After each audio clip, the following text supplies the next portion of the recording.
When we read the Gospels, it is important that we remember how they would have been understood 2,000 years ago when they were written. And so when we read from the Gospel according to Mark today, the question is, what is the tone that the people were using?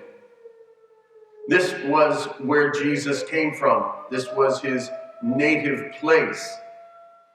And he came with authority, teaching in the synagogue. And when I was younger, I used to always read this as they said, "Wow, where did this man get all this? What kind of wisdom has he been given?" Assuming from today's perspective. But at the end, it says, and they took offense at him. In Jesus' time, there was not a lot of social mobility.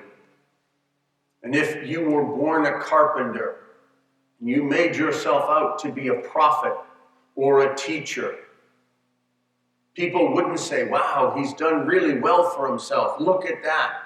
This reflects well on all of us." The people would say, "He is a robber.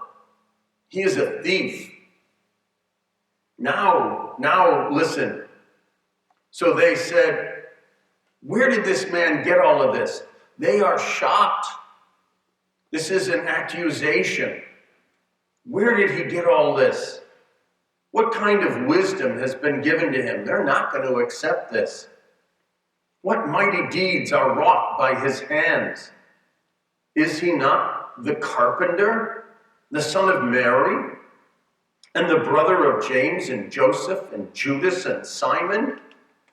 Are not his sisters here with us? And so they refused to accept him because they saw him only as a carpenter. And they took offense at him.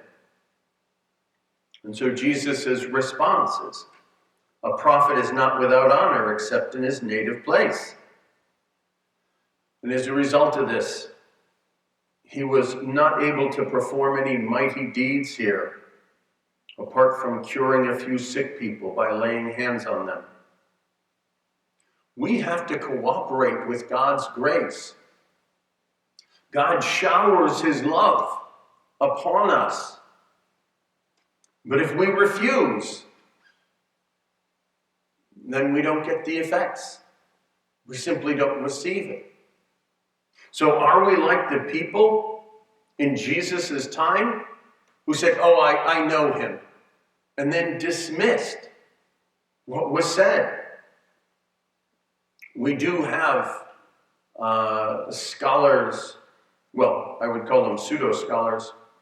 About 20 years ago, we had a thing called the Jesus Project. They got all of these scholars together and they went through the Gospels and they looked. And I think they used little beans to decide on whether something was accurate or not.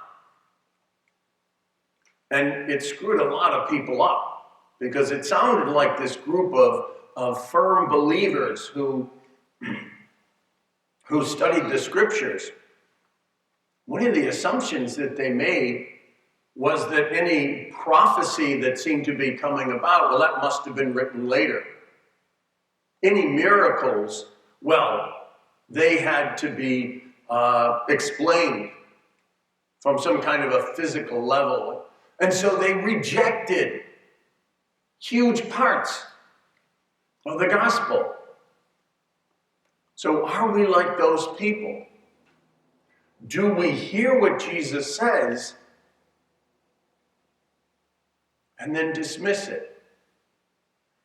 This is what is spoken about in the letter to the Hebrews. People are falling away. They're not believing in Jesus. And so the author says, "Brothers and sisters, in your struggle against sin, you have not resisted to the point of shedding blood. This is in chapter 12. In chapters 10 and 11, he's given us this history of Judaism, the history of the Jewish people, how they had heroes who were faithful and who were willing even to die, to be imprisoned for their faith. And so the author says, in times of trial, in times of distress, know that this is not God punishing you, this is God disciplining you. There's a big difference. You discipline someone out of love. If you're angry, it's more revenge, it's punishment.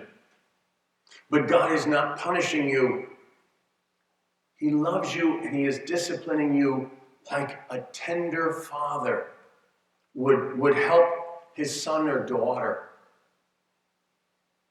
So we need to be very careful.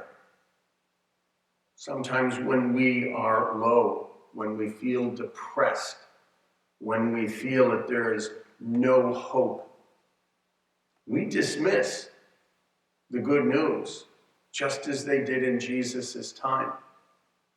So Hebrews, here we have a word of encouragement. God loves you. He hasn't given up on you. Hang in there. Remain faithful.